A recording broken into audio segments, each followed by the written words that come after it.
Every hotel has a story it hides, a room it wishes didn't exist. At the Granville Hotel, that room is 709. Guests who stay there never sleep peacefully. Some don't check out at all.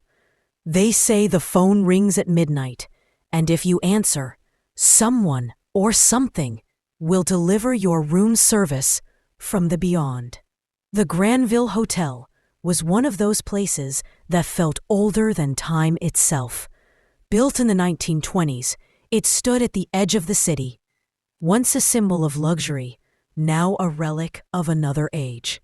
The chandeliers still shone, though dust clung to the crystals. The carpets muffled footsteps, but carried the scent of mildew and secrets. Ethan Marshall pulled his suitcase through the revolving door, his tie loosened, his eyes weary from hours on the road. A salesman by trade, he had spent weeks bouncing from city to city, living out of suitcases and hotel rooms. The lobby clerk, a pale young woman with nervous hands, flipped through her ledger when Ethan asked for a room. Her lips pressed thin. "We're nearly full tonight, sir, but there is one left, room 709. Her hesitation struck Ethan. "Is there a problem with it?" She looked away, sliding the brass key across the desk. "No, sir, just some guests don't like that floor." Ethan smirked, pocketed the key, and told himself he was too tired for ghost stories. He had no idea that this would be the last time he ever checked in anywhere. Room 709 was tucked at the far end of the 7th floor. The carpet grew threadbare near the door, and the brass numbers on the plaque looked darker than the others, as if tarnished by smoke. Inside, the room was ordinary enough at first glance. A queen-sized bed, a dresser, and an old rotary phone on the nightstand. Yet the air felt heavier, carrying a faint mix of burnt toast and wilting roses. By midnight, Ethan lay drifting between dreams and wakefulness when the rotary phone shrieked. The sound was harsh, mechanical, out of place in the stillness. Groggy, he picked it up. "Hello?" For a moment, only static. Then, a voice, dry, distant, echoing as if spoken through layers of water and dust. "Room service. Your order is ready." Ethan frowned. "I didn't order anything." The line clicked dead. Before he could set the phone down, 3 slow, deliberate knocks rapped against the door. Knock, knock, knock. His breath caught. He opened the door. The hallway stretched empty, silent. He laughed nervously, chalking it up to a prank, and went back to bed. But as he closed his eyes, he swore he heard faint wheels squeaking in the hall, as if a food cart were rolling just outside. The second night brought no rest. At exactly midnight, the phone rang again.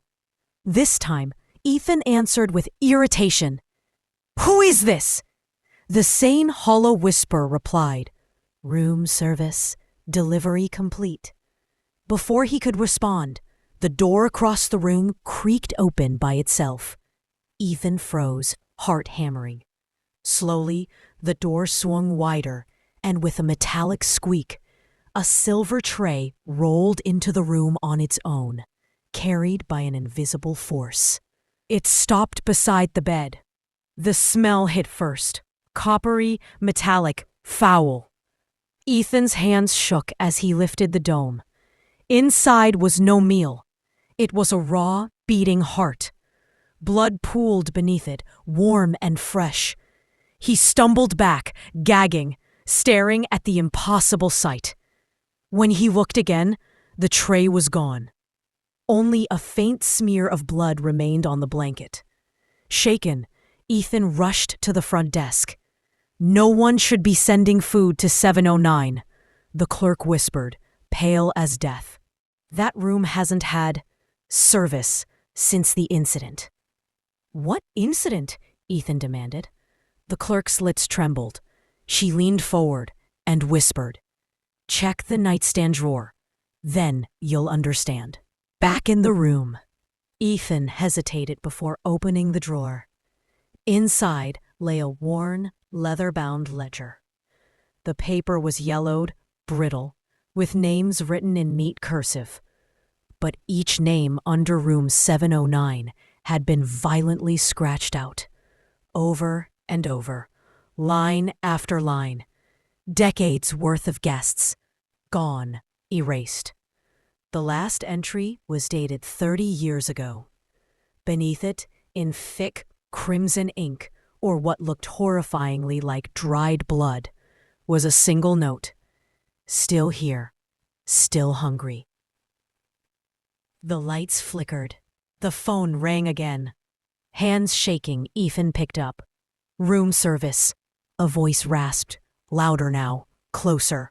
"We don't take cancellations." Suddenly, a knock at the door. Louder this time. Relentless. Knock, knock. Ethan pressed himself against the wall, watching in horror as the handle slowly turned. The door burst open, but the hallway was still empty. Only the food tray remained. Rolling in slowly, carrying another dome-covered dish, Ethan backed away as the lid lifted by itself.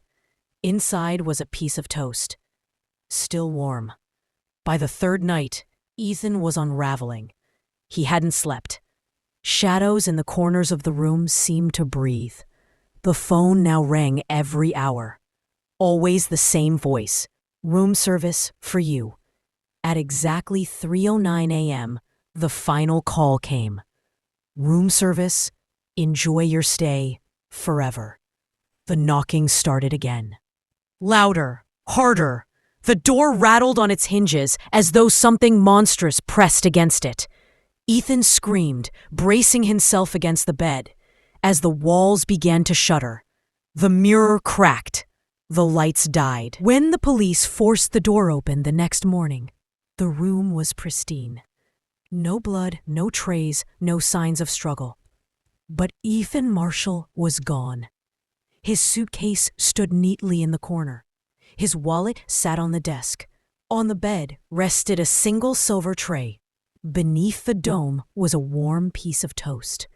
And carved deep into the headboard, letters gouged by something with claws. Checked in, never checked out. To this day, room 709 remains on the booking list at Granville Hotel. But if you ever stay there and the phone rings at midnight, whatever you do, don't answer.